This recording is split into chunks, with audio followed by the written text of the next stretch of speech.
Chris Stewart once again for BamaFever.com, coming to you from Thompson-Bowling Arena here in Knoxville, Tennessee, after a dramatic 65-60 Alabama victory over the Tennessee Volunteers in overtime. What a game as Alabama goes the last 4:20 of regulation and all of overtime without a field goal, yet goes 10 for 10 in the extra frame, hangs on, and gets the 65-60 victory, putting them 2 games now ahead of Tennessee.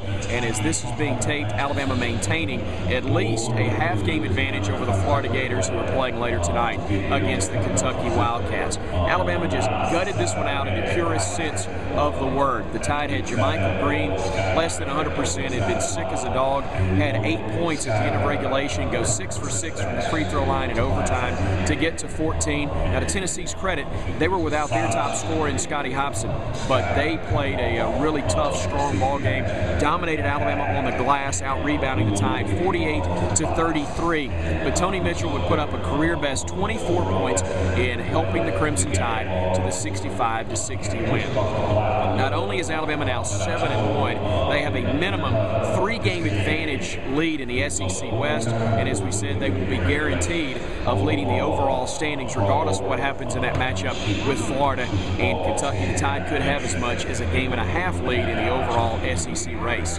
Next up, first, a little bit of a break for the Tide. They don't have to play until Thursday night in Nashville against Vanderbilt. The Crimson Tide has not won at Memorial Gymnasium since 1990, but an Alabama basketball team has not been 7-1 at the midway point of conference play since 2002 either, and that team would ultimately go 12-4 and win the Southeastern Conference title.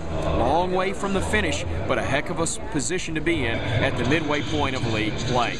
We'll talk to you from Nashville. Until then, I'm Chris Stewart for BamaFever.com.